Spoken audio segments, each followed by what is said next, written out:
Last night's speech was aimed directly at the CCP, but although he didn't mention Xi Jinping once, it reflected 4 words: Trump's wrath. And what are the terrible consequences of this Trump's wrath? Well, that's the conclusion of the topic Feng Wei is telling you today. Second, what about the Save America Act? It's now facing how to be saved itself. So what's the relationship between President Trump's speech yesterday and this matter? And what you and I can do, that's today's second topic. Second, third, the situation in the Middle East is developing rapidly, with the U.S. military expanding the intensity and scope of its strikes.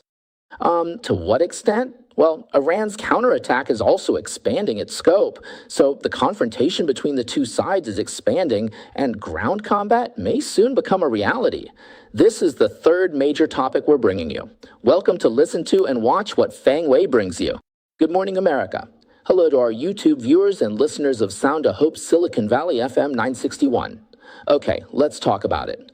Last night at 9 o'clock, Trump gave a 24-minute speech which can be described as a shocking statement. The speech pointed directly to one sentence: the CCP interfered in U.S. elections. From the 2020 to the 2024 elections, it actually includes the 2 midterm elections in between. Trump spoke about 5 key points yesterday. Last night, Zintian and I thank you for our viewer suggestions. Well, the evening program I did with Zintian yesterday, let's repeat the key points briefly. Trump spoke about 5 major points. First, the CCP invaded the U.S. in terms of elections, seriously interfering in the U.S. elections. At least 18 states' voter rolls were invaded by the CCP, with the CCP obtaining over 200 million voter records. We should know that the total registered voters in the U.S. is only 210 million. The CCP has over 200 million voter registration records in its hands, so almost 100% of voter information is in the CCP's hands. And President Trump said that starting from the 2020 election cycle, the CCP carried out what is considered the largest scale election data damage in history. The CCP, it broke into the U.S. election registration database, the U.S. consumer database, and the U.S. registered military personnel information database. So many databases. They hacked in and took the data of 205 million people in total. This also includes the voter database of a certain U.S. state with 808 million people, and the U.S. citizen medical database with 28 million people, plus numerous social platform databases, NGOs, religious groups, professional organizations, and think tanks. And the databases of defense contractors. So what does the stolen information include? It includes full names, dates of birth, home and mailing addresses, phone numbers, as well as historical voting records and the names and addresses of polling stations, including political party affiliation, military status, demographic information, and so on. Now, President Trump has notified 16 U.S. states, including Alaska, Arkansas, Colorado, Connecticut, Washington, D.C., and Florida. Georgia, Idaho, Kansas, Maryland, Michigan, New York, North Carolina, Ohio, Oklahoma, and Rhode Island. Furthermore, before the 2020 election, the CCP formulated, and this is all based on Trump's remarks, a massive cognitive warfare plan to manipulate U.S. public opinion, attack the Trump administration, and undermine the legitimacy of the U.S. government. Their tactic was to target the existing social rifts within American society. By utilizing overt or covert influencers, they pushed specific themes onto TikTok, Facebook, Twitter, YouTube, and mainstream media to sway public opinion. TikTok is particularly crucial here, as it's used to influence young Americans. Consequently, many young people in the U.S. today are facing issues that I truly believe, are strongly linked to the CCP's influence. Regarding the specific areas, one is the economic recession. They used the recession to incite violent protests, looting, and rioting, amplifying dissatisfaction with the U.S. president and undermining his legitimacy. Second, they played up the U.S. government's failure to respond to the COVID-19 pandemic. Third, regarding racial tensions, they incited conflict between the police and anti-racism movements, portraying law enforcement, the police, as hating people of color. Fifth, they stirred up conflict between political parties, Congress, and the government. They also incited feminism and promoted the CCP's South China Sea policy. They also promoted America's so-called war ambitions, as well as gun proliferation and immigration policies, inciting dissatisfaction within immigrant communities. They incited opposition between xenophobic and pro-immigration camps. Another tactic was collecting the personal information of high-ranking U.S. officials. And then they leaked it to influence the public's perception of these officials. Okay, and it wasn't just in 2020. They've taken similar actions for 2024. President Trump put it plainly. They want to ruin my reputation, force me to resign, or make me lose the election. That's the first area. The second area involves the deep state within U.S. intelligence agencies. They were well aware of the CCP's sabotage, but intentionally suppressed it, keeping the president in the dark. They removed relevant intelligence from the briefings for the president, the first-term president, deliberately omitting it from President Trump's intelligence briefings to deceive the president and Congress. U.S. intelligence agencies also knew that the CCP, Russia, Iran, and North Korea could hack into U.S. voting machines, but they deliberately ignored it and failed to report what they knew. Another instance of withholding information involved the CIA, FBI, and Department of Homeland Security. As early as 2020, they knew the CCP was printing fake ballots in China and shipping them to the U.S. to help Biden get elected, yet they concealed this from President Trump. Regarding this matter, at the end of 2020, Xintian actually interviewed someone about this, a member of the Princelings. He had first-hand evidence that ballots for the U.S. election were being printed in China. Unfortunately, it was later censored and deleted by social media platforms. So Xintian is still working on recovering it from backups. Once it's restored, we'll do a recap for everyone on Xintian Face-to-Face. Also, the FBI even claimed back then in 2020 to be a shadow government, extremely arrogant.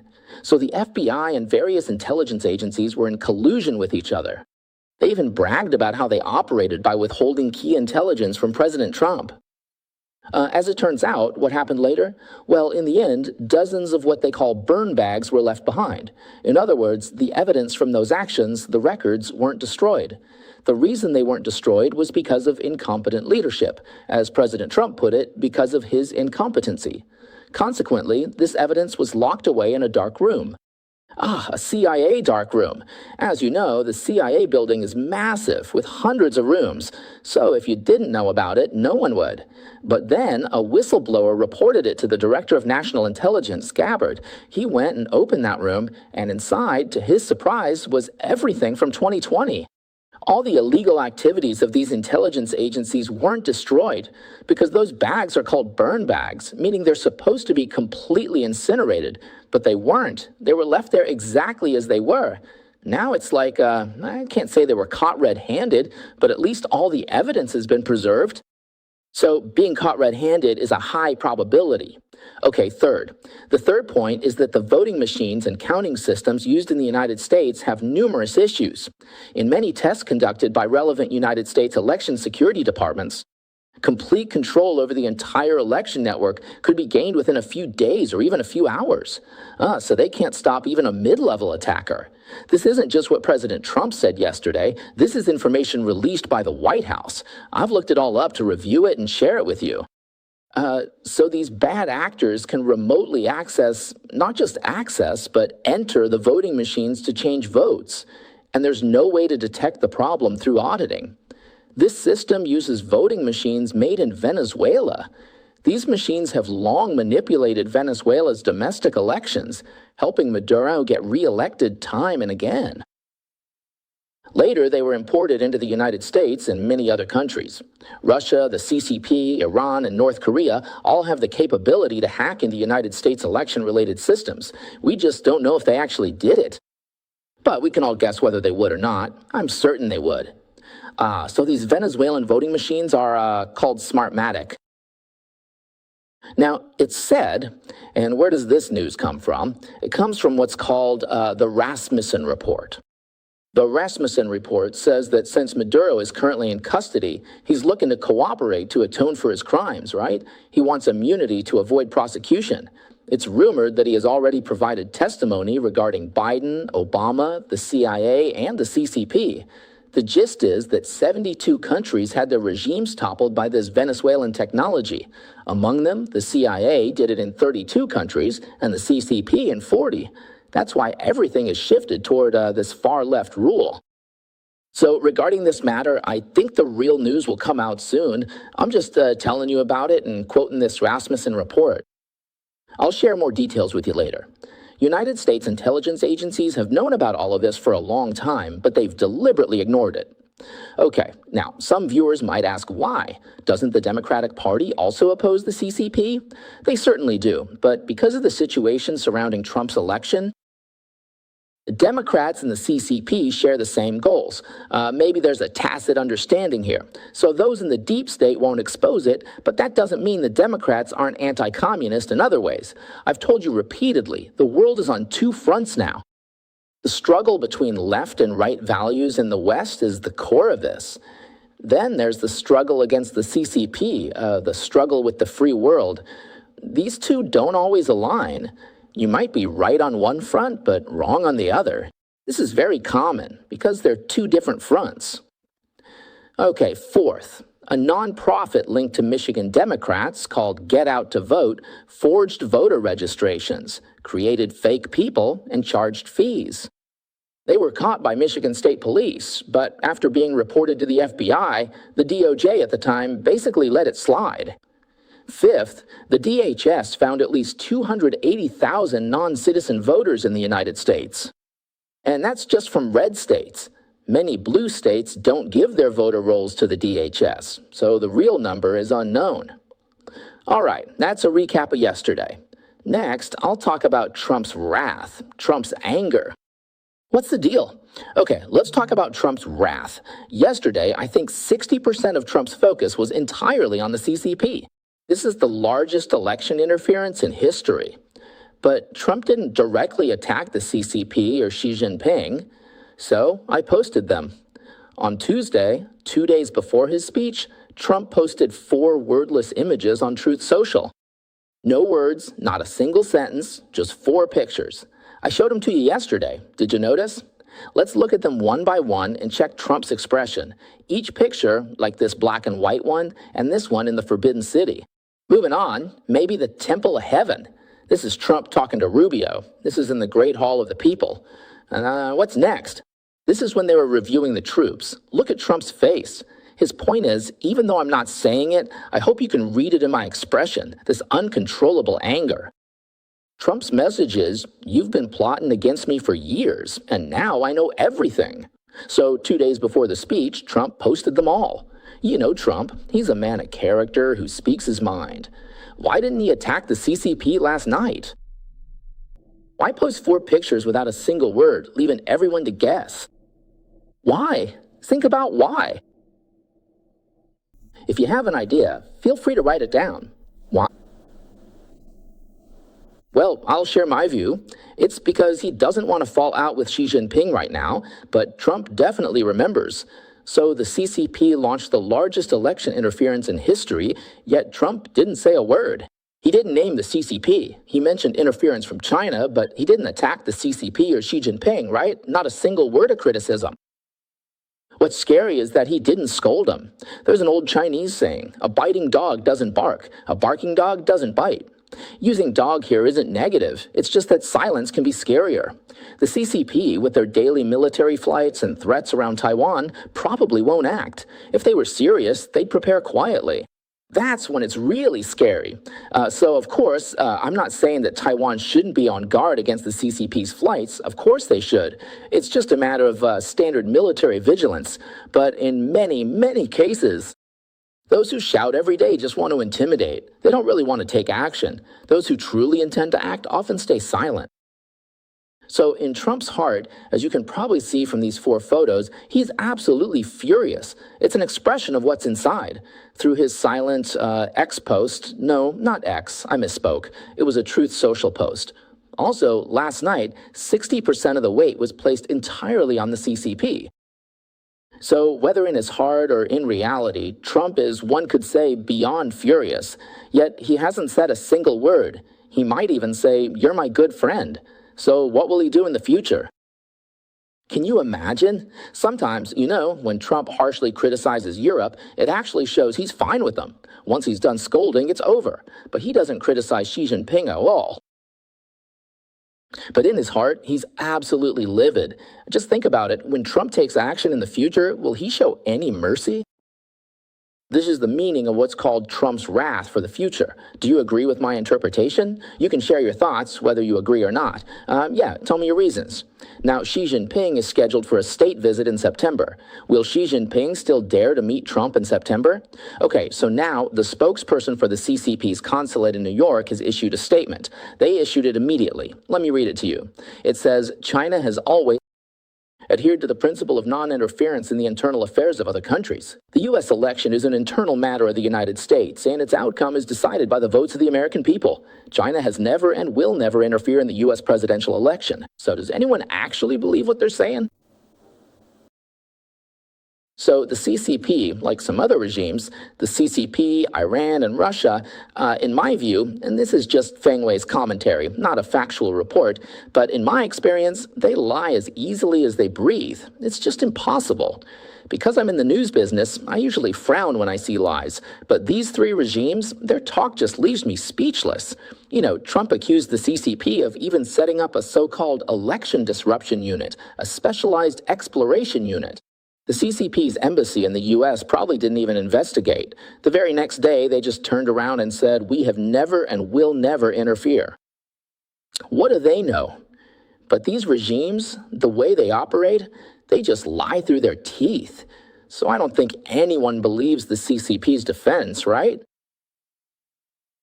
I think it's interesting to see how Xi Jinping will come in September. Will he come with Trump's wrath? Even if Xi Jinping were foolish, he'd notice. How will he show up? I'm going to give you a suggestion. In the end, you'll get a stomachache and won't have time to come. All right, the main point of the next topic I want to discuss is, have you noticed that the CCP is truly the source of chaos in the world? Let's talk about the Russia-Ukraine war, right? It all started with a meeting in Beijing with Xi Jinping, where Xi gave him a promise of no-limits cooperation. Basically, the CCP said, I'll help you take Ukraine, you help me take Taiwan. So the CCP is the real instigator of the Russia-Ukraine war. And behind Iran, it's clearly the CCP. If the CCP didn't buy Iran's oil, Iran would have collapsed under U.S. sanctions long ago, just like Cuba. How else could they afford to develop those missiles, drones, and nuclear weapons, or support those 5 local armed groups in the Middle East? It's all thanks to the CCP's support. And Hamas is also backed by the CCP. Their tunnel warfare in Gaza was actually guided by the CCP. Many of their weapons are supplied by the CCP. North Korea is even more obvious. If the CCP hadn't sustained them, not just raised them but kept them alive, they would have starved to death long ago.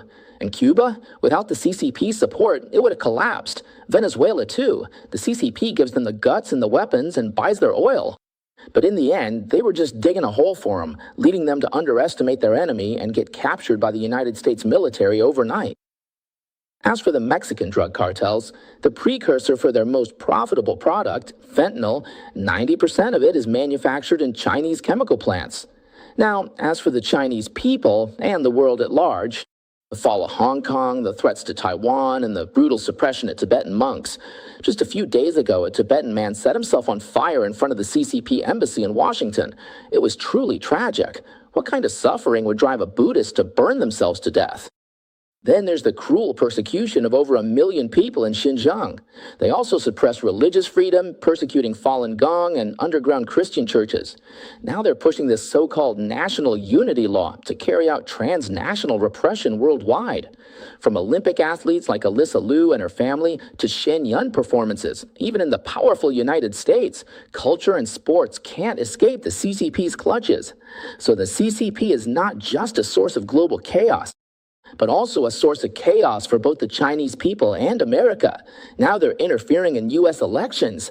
If the CCP isn't eliminated, America won't have peace and the world won't be safe. I just saw a major change, and it's not a good one. Regarding the United States State Department, well, let me first say that many of us came to study in the United States on F1 visas, right? How do you maintain an F1 visa? It's simple. As long as you keep studying, you can maintain your status. That means you have the freedom of student status and can even change majors. Many people eventually chose the major that suited them best and were able to stay in the United States, right? But today, the Department of Homeland Security announced new rules, officially eliminating the duration of status permit. What does that mean? It means that foreign students, exchange scholars, and media representatives can no longer stay in the United States indefinitely. The new regulation states that F, J, and I visas must have a fixed period of admission which cannot exceed 4 years. When your time is up, you have to leave. You have to go. Secretary of Homeland Security Mayorkas said that for decades, foreign students have been allowed into the U.S. indefinitely, leading thousands to abuse our immigration system by constantly enrolling in courses to avoid leaving. By implementing clear, limited visa terms, the U.S. is gaining the ability to rescreen, vet, and monitor people within its borders. So these new rules will ensure that foreign students focus on their primary goal, which is to finish their studies and return home. Actually, the U.S. immigration reform in the 1960s was mainly aimed at high-tech and international students. It was very successful, truly attracting the world's best talent. We know that private startups valued at over $1 billion are called unicorns. $1 billion makes a unicorn. So what percentage are founded or co-founded by immigrants? It's 57%. If you include the children of immigrants, it's 66%.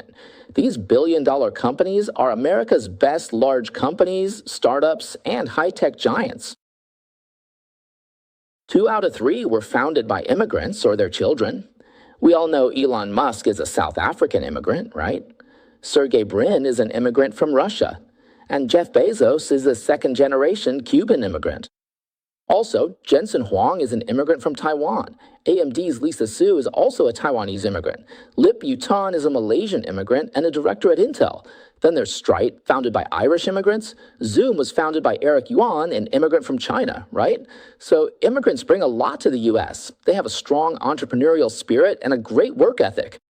This is the lifeblood of American innovation.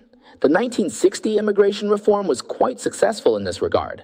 Where it failed was with family-based immigration. This led to chain migration, largely from Latin American countries. And then, of course, there's the later laxity regarding illegal immigration. But now, these policy changes mean that future students from China and around the world will no longer have the same level of freedom we had to study freely, or change majors freely. Many people come to the U.S. and realize they can study anything. That's not the case in China, where choosing a major is a matter of political correctness. Everyone flocks to whatever is deemed appropriate that year.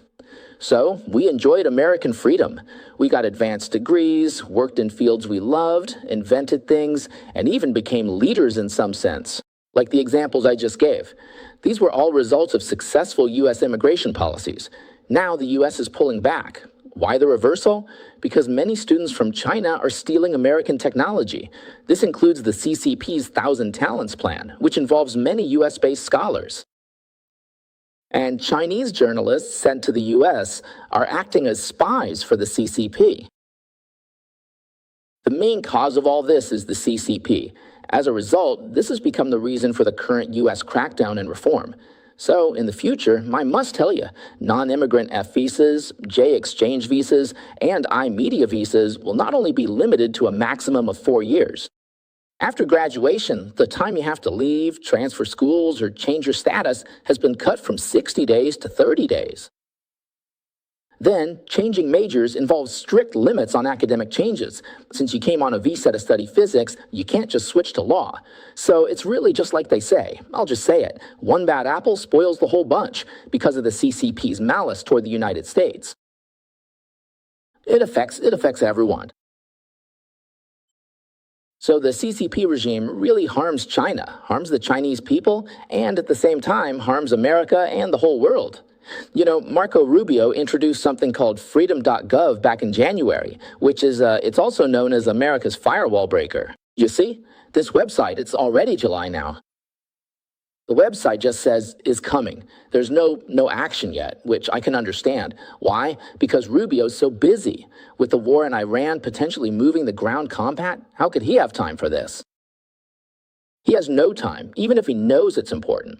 So I feel that change in China comes from removing the CCP, clearing out the CCP. China needs to purge the CCP. The most important thing is to rely on the people in mainland China, the Chinese people.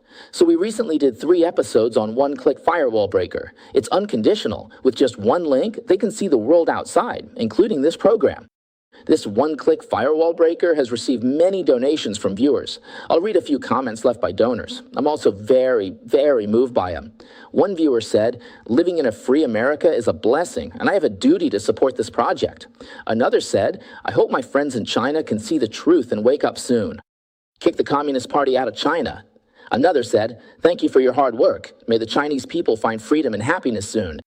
And another one, this elderly gentleman, said, "The day after my 80th birthday, I received your report through the email I used for a previous donation." He said, "I'm very happy to make a small contribution to my fellow countrymen. It's my duty. Donating again today is just a small gesture. Thank you." He said he's a loyal listener of Fang Wei and listens to every single episode. Finally, he wished for the show to keep getting better. Thank you.